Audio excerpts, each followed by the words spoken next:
우상의 제물에 대하여는 우리가 다 지식이 있는 줄을 아나 지식은 교만하게 하며 사랑은 덕을 세우나니 만일 누구든지 무엇을 아는 줄로 생각하면 아직도 마땅히 알 것을 알지 못하는 것이요 또 누구든지 하나님을 사랑하면 그 사람은 하나님도 알아주시느니라. 그러므로 우상의 제물을 먹는 일에 대하여는 우리가 우상은 세상에 아무것도 아니며 또한 하나님은 한 분밖에 없는 줄 아노라. 비록 하늘에나 땅에나 신이라 불리는 자가 있어 많은 신과 많은 주가 있으나 그러나 우리에게는 한 하나님 곧 아버지가 계시니 만물이 그에게서 났고 우리도 그를 위하여 있고 또한 주 예수 그리스도께서 계시니 만물이 그로 말미암고 우리도 그로 말미암아 있느니라. 그러나 이 지식은 모든 사람에게 있는 것은 아니므로 어떤 이들은 지금까지 우상에 대한 습관이 있어 우상의 제물로 알고 먹는 거로 그들의 양심이 약하여지고 더러워지느니라. 음식은 우리를 하나님 앞에 내세우지 못하나니 우리가 먹지 않는다고 해서 더 못 사는 것도 아니고 먹는다고 해서 더 잘 사는 것도 아니니라. 그런즉 너희의 자유가 믿음이 약한 자들에게 걸려 넘어지게 하는 것이 되지 않도록 조심하라. 지식 있는 내가 우상의 집에 앉아 먹는 것을 누구든지 보면 그 믿음이 약한 자들의 양심이 담력을 얻어 우상의 제물을 먹게 되지 않겠느냐. 그러면 내 지식으로 그 믿음이 약한 자가 멸망하나니 그는 그리스도께서 위하여 죽으신 형제라. 이같이 너희가 형제에게 죄를 지어 그 약한 양심을 상하게 하는 것이 곧 그리스도에게 죄를 짓는 것이니라. 그러므로 만일 음식이 내 형제를 실족하게 한다면 나는 영원히 고기를 먹지 아니하여 내 형제를 실족하지 않게 하리라. 아멘. 7장에까지 그런 내용에서 바울은 고린도 교회가 가지고 있던 결혼에 관한 문제에 대해서 자신의 생각에 대해서 들려주었습니다.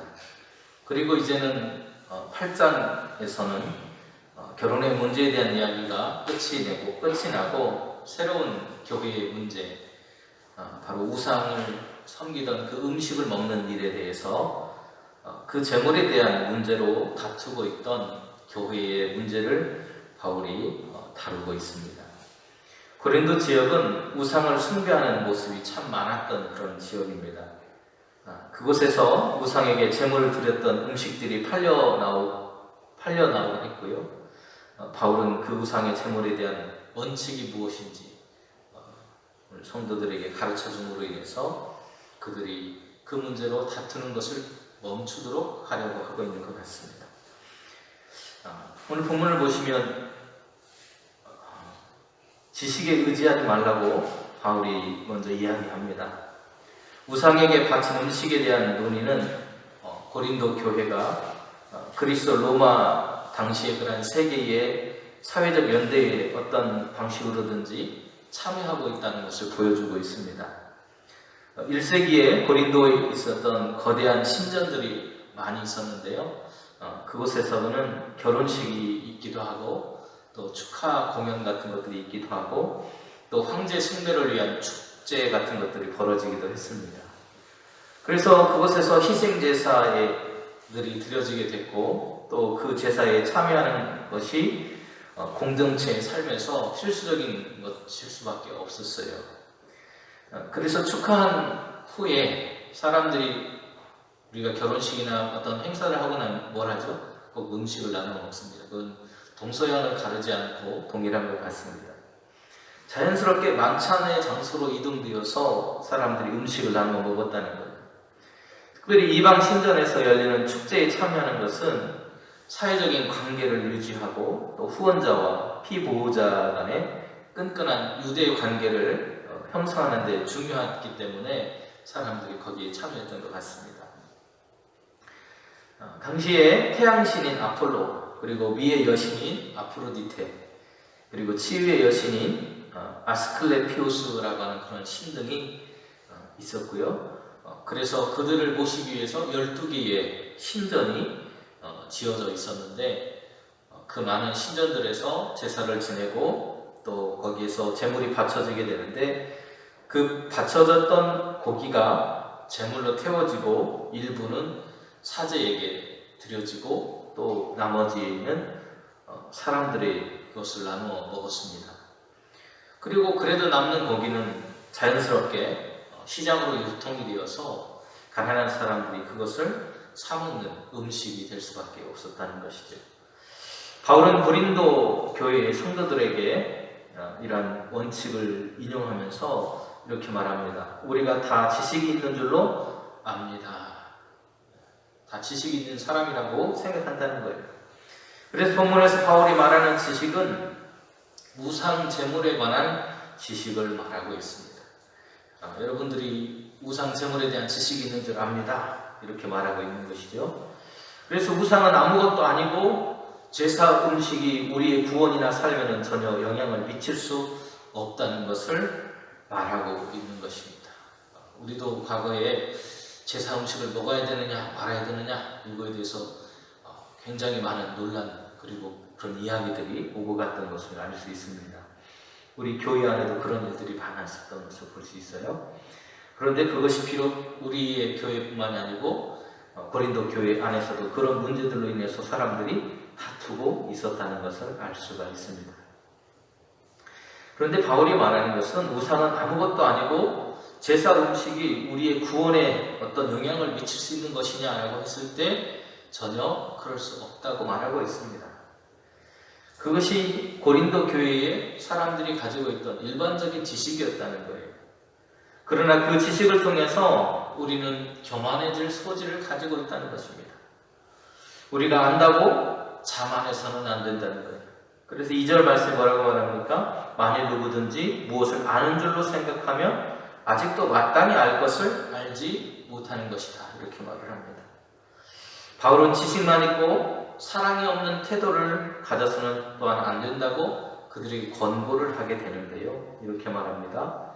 지식은 교만하게 하며 사랑은 덕을 세운다. 1절에서 이렇게 말해요. 그리고 교만한 지식이 아니라 겸손한 사랑을 우리가 가지고 있어야 된다고, 그것을 가지고 살아가는 것이 마땅한 그리스도인의 삶의 모습이라고 바울은 강조합니다. 그 사람이 진정으로 하나님을 아는 사람이고 하나님께 인정받는 사람이 되기 위해서는 바로 겸손한 사랑을 겸비한 지식을 가지고 있어야 진정으로 하나님께 인정받는 사람이 될 수 있다는 거예요. 그래서 3절에서 이렇게 말해줍니다. 누구든지 하나님을 사랑하면 그 사람은 하나님도 알아주십니다. 사람들은 자기가 가지고 있는 지식을 가지고 그것을 자랑하기도 하고 그것을 가지고 다투기도 했는데, 바울은 그 지식만 가지고는 안 되고 거기에는 사랑이 동반되어져야 된다라고 말하고 있습니다. 왜냐하면 지식을 가진 사람들은 하나님께서 음식을 주신 것이기 때문에 그것이 우상에게 드린 것이라 할지라도 먹어도 아무런 관계가 없으니까 나는 먹겠다라고 사람들이 했다는 것. 그것은 합당한 것이죠. 왜냐하면 인간이 만든 것들을 신과 주로 여기면서 그것들에게 드린 것은 단지 음식일 뿐이지 특별한 어떤 의미를 가질 수 없는 것이고, 또 진정한 신은 하나님 뿐이시기 때문에 의식이 그들로 하여금 음식을 자유롭게 먹게 했다는 것입니다. 그래서 이렇게 말하고 있어요. 그러므로 우상의 제물을 먹는 일에 대해서는 우리가 우상은 세상에 아무것도 아니고 또한 하나님은 한 분밖에 없는 줄을 알고 있다는 겁니다. 이것이 지식이라는 거죠. 그러나 문제는 내가 가진 지식으로 가지고 형제가 넘어질 수 있다는 것을 우리는 깨달아야 된다는 거예요. 그게 바로 사랑의 마음이라는 겁니다. 그것을 가지고 형제들이 걸려 넘어질 수 있는 사람들이 있다는 데 문제가 있어요. 그 사람들에 대해서 의미를 부여하고 음식을 대하는 사람들이 그들 안에 있었다는 겁니다. 그들 중에는 유대인들만 있었던 것이 아니고 이방인 개종자들도 있었고 믿음이 약한 사람들도 교회 안에 존재한다는 겁니다. 그들을 배려하지 않는다면 우리는 지식만 가진 사람이고 사랑이 없는 사람이라는 것. 그들은 그것에 의미를 부여하고 음식을 대하기 때문에 그 음식을 먹으면서 신앙과 양심이 더럽혀지는 것을 경험하게 됐다는 겁니다. 그러나 모든 사람이 다 이런 지식을 갖고 있는 것은 아니었기 때문에 어떤 사람들은 아직까지도 우상을 섬겼던 관습에 젖어 있었던 이방적인 그런 생각을 가지고 있었던 사람들이 있었어요. 그래서 우상에게 바쳤던 제물을 먹을 때는 그것이 정말로 우상에게 드려진 것이라고 그 사람들은 생각을 했다는 겁니다. 그리고 그들의 양심이 약하기 때문에 그 음식으로 말미암아서 내가 하나님의 백성으로 살지 못하고 더럽혀졌다라는 그런 자책감, 죄책감 속에 빠져들어가는 사람들이 있었다라고 하는 것이 7절의 말씀이에요. 자신들의 과거의 습관으로 내가 이것을 먹는 순간 돌아간다고 생각했다는 겁니다. 그들은 그것으로 인해서 죄책감에 시달렸어요. 어떤 사람은 죄에 대해서 무감각해지는 모습도 보였습니다. 그 우상에서 드려진 음식을 먹는 것을 보고 두 가지의 그런 경향이 나타났어요. 지난번에 우리가 결혼에 대한 그런 이야기들도 하면서 영지주의 그런 영향을 받은 탓에 어떤 사람들은 극단적인 좌측으로, 어떤 사람은 극단적인 우측으로 치우친다고 하는 말씀을 드렸었는데, 오늘 이 음식을 먹는 것도 마찬가지였습니다. 어떤 사람들은 극단적으로 막 죄책감이 시달려가지고 내가 우상의 제물, 우상을 섬기는 그런 사람인가? 라고 하는 그런 죄책감이 빠지는가 하면, 어떤 사람들은 저 사람들도 먹으니까 나도 먹어도 아무런 상관이 없겠다 하면서 그냥 그것이 우상을 섬기는 것인 줄 알면서도 그냥 막 먹어대는 그런 경향들이 나타났다는 것입니다. 이것은 지식과 신앙이 있는 사람들의 무심한 행동으로 인해서 그 모습을 바라보는 믿음 없는 사람들이 시험에 들어서 넘어지게 하도록 했다는 거예요. 우리는 자유가 있습니다. 모두가 자신의 삶을 자유롭게 살아갈 자유가 있어요. 신앙인도 마찬가지입니다. 그러나 우리가 생각해야 할 것은 내가 하는 말, 내가 하는 그런 행동이 우리의 공동체에 과연 유익을 주는 행동인가 생각해 보아야 한다는 것입니다. 그것에 유익을 주지 못한다면 나는 내가 누릴 자유를 포기할 수 있어야 된다라고 바울은 성도들에게 가르쳐주고 있다는 겁니다. 바울은 믿음을 통해서 우리가 자유함을 얻을 수 있습니다. 그러나 그 자유함으로 우리 형제들이 마음의 거리낌을 얻고 죄를 짓는 행위 속에 빠지게 해서는 결코 안 됩니다라고 가르쳐주고 있다는 겁니다. 그리고 더 나아가면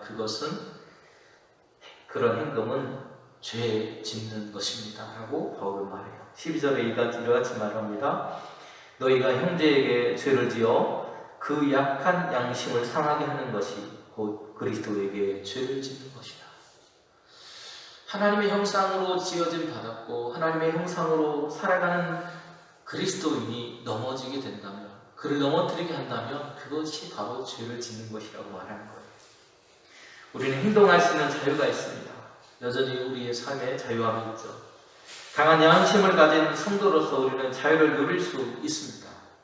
그러나 그렇다고 해서 자신과 같이 동일한 자유를 갖지 못한 사람들이 있다는 것을 무시하거나 또 이 자유를 자신들만 가졌다고 간주해서 자신들을 그 사람들보다 우월한 존재라고 여겨서는 안 된다는 겁니다. 교만하셔서는 안 된다는 거죠. 약한 양심을 가진 형제 자매들을 수용하는 자세를 가지고 때로는 내가 가졌던 자유를 포기하고 배려할 수 있어야 된다는 것입니다. 바울은 성숙한 그리스도인은 형제가 온전한 믿음을 가질 수 있도록 도와주는 사람이라는 거예요. 그리고 실족하지 않도록 내가 가진 자유를 우상의 제물일지라도 하나님께서 주신 것이기에 거리낌 없이 먹을 수 있다는 그런 태도로부터 내 삶을 지향할 수 있어야 된다는 거예요. 그리고 그들을 위해서 자신의 행동을 삼가는 사랑의 마음이 교회라는 공동체 안에는 분명하게 있어야 한다고 말하고 있는 거예요. 우리의 삶이 날마다 그러한 사랑을 추구하고 살아갈 때 성숙한 그리스도인으로 성장해 갈 수 있다고 바울은 고린도 교회를 향해서 가르쳐주고 있는 것입니다. 그리고 그것이 진정한 지식이라고 말합니다. 우리는 그리스도인으로서 바른 지식을 알아가야 합니다. 너무나 중요한 일이죠. 그러나 그 지식은 앞에서도 말씀드린 것처럼 사랑에 근간한 지식이어야 합니다. 다른 사람에게 미치는 영향에 따라서 각자의 행동 방식을 조정할 수 있어야 됩니다. 지식이나 자유를 소유하는 측면에서 강한 사람에게 속하는 바울은 이방 신전의 제의에 참여하지 않을 것이고, 우상에게 바친 음식은 어떤 종류의 고기라도 먹지 않겠다고 폭을 확대하고 있습니다. 약한 양심을 가진 사람들을 위해서 내가 가진 자유를 제한하겠다는 선언이에요. 바울은 자신이 가진 사도로서의 권위보다도 다른 사람에 대한 사랑과 관심과 배려가 그리스도인의 행동 강령에서 더 중요한 위치에 있다고 말하고 있습니다. 그리고 우리도 누군가를 사랑하는 마음으로 행동하며 살아가기를 권고하고 있는 바울의 이 말처럼 우리도 사랑하는 그 마음으로 공동체의 유익을 위해서 살아가는 저와 여러분 되시기를 간절히 소망합니다. 기도하겠습니다. 하나님은 우리는 우리의 삶을 살아갈 자유라고 하는 것을 가지고 있습니다. 또 하나님 주신 말씀을 통해서 지식도 쌓아가고 있습니다. 그러나 우리가 가진 지식을 오용하지 않도록, 과시하지 않도록, 그리고 사랑이 없는 지식만을 쌓는 우리의 모습이 되지 않도록 도와주시고, 공동체가 함께 하나님 나라를 위해서 세워져가고 또 사랑하는 공동체로 성장해 가기를 위해서 함께 더불어 살아가는 삶이 될 수 있도록 우리의 모습을 하나님 인도하여 주시옵소서. 예수님의 이름으로 기도드립니다. 아멘.